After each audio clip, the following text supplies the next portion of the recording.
சவுத்தில் வந்து சிவகங்கை, தேனி, மதுரை, ராமநாதபுரம், விருதுநகர், திருநெல்வேலி, தென்காசி, கன்னியாகுமரி. இதில் சிவகங்கையெல்லாம் வந்து கேண்டிடேட் கொடுக்கக்கூடாதுன்றதில் கை தூக்குற முதல்ல நான் தான். ஆனால் வேறு வழியில் கார்த்திக் சிதம்பரம் முன்னாடி நிற்கிறார். காரணம் தேவநாதன் யாதவ் பாஜக வேட்பாளர். இந்த இடத்துல அமித்ஷா பிரச்சாரத்துக்கு வரேன்னு சொல்லி வரமாட்டேன்னு சொன்னது காரணம் இங்கே இருக்கிற இந்து நிதி பர்மனெண்ட் ஃபண்டில் பண ஊழல்னு சொல்லி வந்தவுடனே இங்கே இருக்கிற மயிலாப்பூர்லேருந்து தந்தி பறந்துச்சு. இங்கேருந்து நீங்கள் போய் ஓட்டு கேட்டிங்கன்னா நம்ம சவுத் சென்னையில் வந்து கேண்டிடேட்டுக்கு ஓட்டு விடாதுன்னு. அதனால் இந்த ப்ரோக்ராமே சிவகங்கை ப்ரோக்ராமே கேன்சல் பண்ணியிருக்கார் அமித்ஷா. அப்புறம் பனங்குடியில் ஜேவியர் தாஸ் இங்கே அதிமுக ஒன்றிய செயலாளர் ஒரு பாப்புலரான ஃபிகர் தான், பட் டேக் ஆஃப் ஆகிறது கஷ்டம்.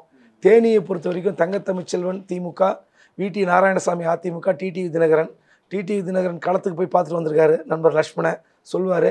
ஆனால் தங்கத்தமிழ்ச்செல்வன் வெற்றி உறுதி, அதில் ஒன்றும் மாற்று கருத்து இல்லை. என்ன தான் தந்திரத்துவம் போட்டாலும் டிடிவி 2வது இடத்துக்கு வருவார் என்று எல்லோரும் நினைக்கலாம். பட் அதிமுக இப்போ இருக்கிற பிரச்சனையில் அவங்க என்ன சொல்லிட்டாங்கன்னா, அதிமுக வந்து தேர்தலுக்கு பிறகு டிடிவி கிட்ட போகுமா ஓபிஎஸ் கிட்ட போகுமாலாம் பிரச்சனை மாறி போச்சு களம். அதனால் வந்து அவர் சொல்லியிருப்பார், அங்கே இருக்கிற தெலுங்கு பேசுகிற ஓட்டு நாயுடு ஓட்டு, அதாவது யாருக்கு நம்ம இவிகேஎஸ் இளங்கோவனுக்கு 4.5 லட்சம் ஓட்டு வந்தது. அதில் முழுக்க ஜாதி ஓட்டு தான் சொல்லுவாங்க. அதனால் இந்த முறை வந்து அந்த ஓட்டுக்கெல்லாம் கன்சால்டேட் பண்ணி விழுந்தால் ஒருவேளை அதிமுக 2வது இடம் பிடிக்கலாம், டிடிவிக்கு 3வது கூட வரலாம். மதுரை சு வெங்கடேசன் நிச்சயமாக வெற்றி பெறுவார். சரவணன் டஃப் ஃபைட் கொடுக்குறார் இல்லைன்னு சொல்ல. ராமசீனிவாசன் பாஜக, இவங்களுக்கு எல்லாருக்கும் ஒரே இது வந்து இந்த 2 லட்சம் ஓட்டு சௌராஷ்டிரா ஓட்டு அப்படியே யாருக்கு வரும்னு. கண்டிப்பாக சௌராஷ்டிரா ஓட்டு அப்படியே மொத்தமாக எடுத்துன்னு போய் பேங்க்கில் டெபாசிட் பண்ணுறதில்ல, 3 பேருக்கும் பிரியுது. ஏன்னா 3 பேருக்குமே ஆதரவாளர்கள் அதிகம். குறிப்பாக அதிமுகவில் சௌராஷ்டிரா ஓட்டு வங்கி அதிகமாக இருக்கிறது. அது வந்து அங்கே இருக்கிற தகவல்கள் திமுக தலைமைக்கே தெரியும். அதை மீறி ஜெயிக்கிறார் என்றால் வெங்கடேசனுக்கு கூட்டணி பலம். ராமநாதபுரத்தில் நவாஸ்கனி முஸ்லீம் லீக்கில், ஜெயபெருமாள் அதிமுகவில், பன்னீர்செல்வம் அதிமுகவுடைய அந்த உரிமைக்காக போராடி கொண்டிருக்கிறார். பாவம், எதை நம்பி முடிவெடுத்தாலும் ஒரு நல்ல ஸ்ட்ராங் முடிவு எடுத்துருக்கணும். பாவம் பாஜகவை நம்பி முடிவெடுத்தார், நடு ரோட்டில் நிற்கிறாரு. இப்போ அடுத்து ஜூன் 4ஆம் தேதி எந்த ரோட்டில் நிற்பாருன்னு தெரில. பாவம் கஷ்டம்தான் பன்னீர்செல்வம். இந்த 2வது இடத்துல வருவார். பார்த்தா இன்னும் சொல்லப்போனால் ஒரு இடத்துல சொன்னாங்க, ஒரு தேர்தல் கணிப்பில் பலாப்பழம் முதலிடத்தில் இருக்குது, ஜெயித்து விடுவாருன்னாங்க. உண்மையில் எல்லாருமே பன்னீர்செல்வத்துக்கு கொஞ்சம் நெஞ்சு வலிச்சிருக்கோம். என்னடா இப்படிலாம் கருத்து கணிப்பு போடுறானுங்கன்னு. எனக்கு தெரிஞ்சு நவாஸ்கனி முஸ்லீம் லீக் வேட்பாளர் வெற்றிக்கு வாய்ப்பு இருக்கிறது. விருதுநகர் மாணிக்கம் தாகூர் காங்கிரஸ் வேட்பாளர். விஜயகாந்த் மகன் தேமுதிகவில் அதிமுக போட்டியிடுகிறார். ராதிகா சரத்குமார்.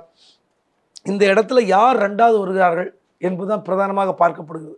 காரணம், பாஜகக்காக நல்ல வேலை பார்த்துருக்காங்க. ஏன்னா ராமசீனிவாசன் வந்து அங்கே வேட்பாளர் நினச்சி நிறைய டீம் ஒர்க் பண்ணிட்டு இருந்தாங்க. இந்த இடத்த கேட்டு வாங்கந்தே தூத்துக்குடி தான் சீட்டு கொடுத்தாங்க சரத்குமாருக்கு.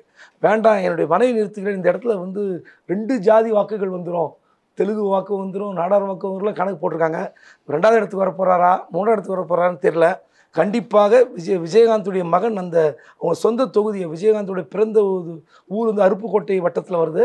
அதனால் கண்டிப்பாக அவருடைய வாக்கு வங்கி கொஞ்சம் மாறும். 2வது இடம் மாணிக்கம் தாகூர் சொல்லவே தேவையில்லை. 2 அமைச்சர்கள் இருக்காங்க, கே.கே. ராமச்சந்திரன், தங்கம் தென்னசு. 2 பேரும் தூக்கின்னு போய் மாணிக்க தாகூரை திரும்ப எம்பி ஆகணும்னு முடிவோடு இருக்காங்க.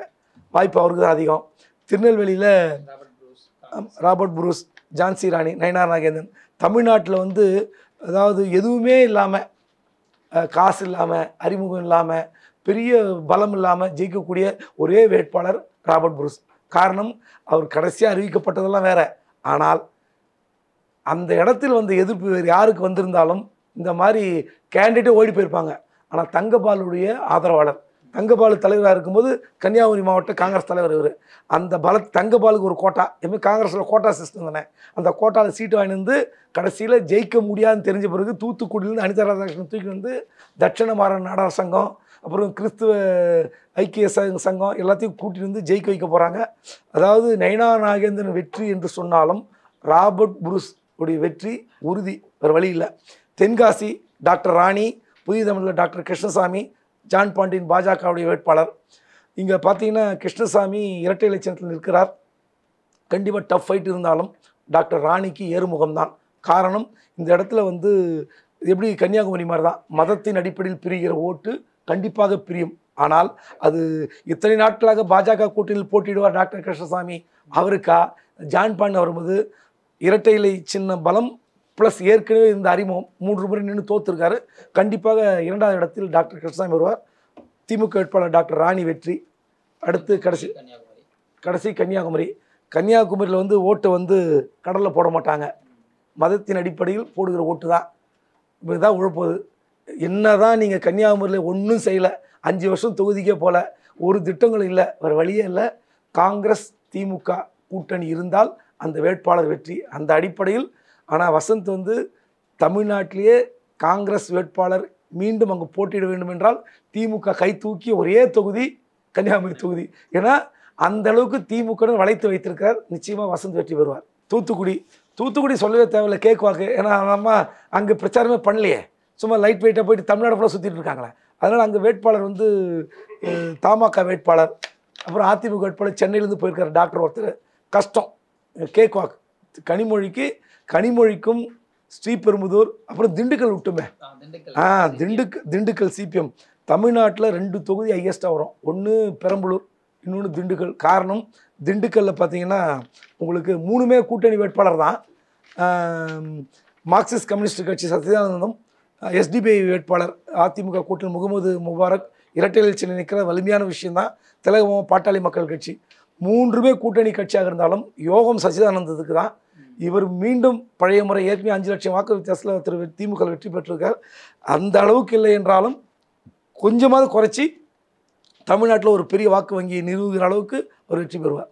இல்லை, திமுகவுக்கு மாற்றம் நாங்கள் தான் அண்ணாமலை சொல்கிற கோஷத்துக்கு வலு சேர்க்கிறதுனா, டெல்டாவிலையும் தென் மாவட்டங்கள்லையும் வாக்கு வங்கியை சமுதாய பலத்தை வச்சிருக்கிற ஓபிஎஸ் மற்றும் தினகரனுடைய அந்த அணியில் சேர்த்துக்கிட்டதை வச்சும் சொல்லலாம். அதிக இடங்களில் 2ஆம் இடம் வர்றாங்கன்னா இந்த பகுதியில் இருந்து தான் அந்த அணி வர்றதுக்கு வாய்ப்பு நிறைய இருக்குது. பிரதமரே போட்டியிடலாம் வாய்ப்பு இருக்குன்னு சொன்ன ராமநாதபுரத்தில் ஓபிஎஸ் நிற்கிறத அவ்வளோ சுலபமாக தள்ள முடியாது. மாற்றுக் கட்சியில் இருக்கிற அந்த சமுதாயத்தினரும் அவர் நமக்கு எதுவும் செய்யலனாலும் பரவாயில்ல, நம்ம இந்த இடம் அவரை கைவிடக்கூடாதுன்ற அளவுக்கு ஆச்சரியத்தை ஏற்படுத்துகிற அளவுக்கு வாக்குகளை வாங்குகிற தொகுதியில் ஒன்றா ராமநாதபுரம் இருக்கும். முடிவுகளும் கூட அப்படி சொல்லலாம். தேனியை பொறுத்த வரைக்கும் ஒரு 8-9 தொகுதியில் பணம் கொடுத்துருங்கன்னு ஸ்டாலின் சொன்னார் இல்லையா, அதில் 9ல் 8 டெல்டான்னா கொங்கு மண்டலத்தில் இருக்குன்னா மீதி ஒரு தொகுதி தேனி. அந்த அளவுக்கு அவரும் அதை ஒரு கௌரவ பிரச்சனையாக எடுத்துகிட்டு இருக்கிறார். 2 அமைச்சர்கள் அங்கே மூர்த்தி, மதுரை மாவட்டத்தில் உள்ள 2 தொகுதிகளுக்கு மூர்த்தி பொறுப்பெடுத்துக்கிறார். தேனி மாவட்டத்துக்கு அமைச்சர் பெரியசாமி பொறுப்பாக இருக்கிறார். நேற்றுலேருந்து பணம் கொடுக்க ஆரம்பிச்சிட்டாங்க. இந்த நிமிஷம் வரைக்கும் தினகரன் பணம் கொடுக்கல. இந்த நிமிஷம் வரைக்கும் கொடுக்கல. இன்னைக்கு ராத்திரி கொடுப்பார். நான் சொன்னேன் இந்த நிமிஷம் வரைக்கும் கொடுக்கல. என்ன கொடுக்குற எவ்வளோ கொடுக்குற, அப்புறம் கொடுத்தாருன்னு நம்ம தான் பேச போகிறோம். யாரும் ரகசியமெல்லாம் இல்லை, இப்போல்லாம் யாரும் கூச்சம் இல்லாமல் கொடுக்குறாங்க. 11 ஆண்டுகள் அங்கே எம்பியாக இருந்து அங்கேயே தங்கியிருந்து அவர் செய்த பணிகள் இன்னைக்கு அவருக்கு ஒரு பலமாக இருக்குது. கட்டமைப்பு இருக்குது, இல்லை பெரிய கட்சி சின்ன கட்சி அதெல்லாம். அப்புறம் மற்ற மாவட்டங்களை ஒப்பிடுகிற போது தேனியில் கட்டமைப்பு வச்சிருக்கிறார். அவருக்கான அறிமுகமே நான் சொன்னேன் இல்லையா, நாடாளுமன்ற தேர்தலாம் வேட்பாளரை அறிவிக்கிற போதே பாதி பிரச்சாரம் முடிஞ்சிடும்னா தினகரன் அதில் டாப்பில் இருப்பார். அந்த அளவுக்கு ஒவ்வொரு குக்கிராமத்திலையும் அவர் அறிமுகமாக இருக்கிறார். அதெல்லாம் வாக்குகளாக மாறுதா அப்படிங்கிறதுக்கு பணமும் தேவைப்படுது. அவர் அதை செய்கிறாரா இல்லையான்னு பார்க்கணும். வெற்றி பெறதுக்கு ஏதாவது வாய்ப்பு இருக்கா? ஒரு ஆரோக்கியமான ஜனநாயகத்துக்கு ஸ்வீப்புங்கிறதே ஒரு ஆபத்தானதுன்னு நான் சொல்லுவேன். அது அதிமுகவானாலும் திமுகவானாலும் எதிரணியில் 4-5 பேராவது ஜெயிச்சாதான் அந்த ஜனநாயகத்தை உயிரோட்டமாக வச்சிருக்கோம் அப்படின்னு சொல்லி 4-5 பேராவது ஜெயிக்கணும்னு நினைச்சேன்னா அதுக்கு வாய்ப்பும் இருக்கான்னா நான் சொன்னேன் இல்லையா, தருமபுரி, தேனி, நாகர்கோயில் இதையெல்லாம் நான் அதை எழுத ஆரம்பித்தா இந்த 3-4 தொகுதிகளில் நிச்சயமாக தேனி வரும். வெற்றி பெற்றாலும் நான் அதிர்ச்சி அடைய மாட்டேன். மிக கணிசமான வாக்குகளை வாங்கினாலோ, ஒரு சொற்ப வாக்கு வித்தியாசம் தோல்வி அடைந்தாலோ அதுக்கும் நான் ஆச்சரியப்பட மாட்டேன், அதிர்ச்சியும் அடைய மாட்டேன். எங்கெல்லாம் டஃப் ஃபைட் இருக்கும் இந்த 5 தொகுதிகள் டஃப் ஃபைட் அப்படின்னு நீங்கள் நினச்சிங்கன்னா இந்த தொகுதி திருச்சி, பொள்ளாச்சி, ஈரோடு, திருப்பூர், இந்த இடத்துல கண்டிப்பாக டஃப் ஃபைட் இருக்கும். அடுத்து கன்னியாகுமரியில் டஃப் ஃபைட் இருக்கும். ஏன்னா 2 ஓட்டுகளாக பிரிக்கிற விஷயம் 2 தான். மதம் சார்ந்து விழுகிற ஓட்டு, அங்கே டஃப் ஃபைட் இருக்கும். தேனியில் டஃப் ஃபைட் இருக்கும். அடுத்து வேலூர், இந்த ஒரு 7-8 தொகுதிகளில் டஃப் ஃபைட் இருக்கும். அப்புறம் தென் சென்னை, இந்த இடங்களில் டஃப் ஃபைட் இருக்கும். உங்களுடைய பார்வை என்னை பொறுத்த வரைக்கும் நாமக்கல், கன்னியாகுமரி, திருச்சி, தேனி, தருமபுரி, இவர் சொன்ன மாதிரி வேலூர், அதாவது எங்கெல்லாம் 2ஆம் இடத்தை குறிவைக்கிறதோ பிஜேபி அங்கே போட்டி கடுமையாக இருக்கும். நம்ம எடுத்துக்கலாம். எளிதில் 2ஆம் இடம் வர்ற தொகுதிகள் இருக்குல்ல, அங்கே 1-2 ஜெயிச்சாலும் அதிர்ச்சி அடைய மாட்டேன், ஆச்சரியப்பட மாட்டேன்னு சொன்னேன்.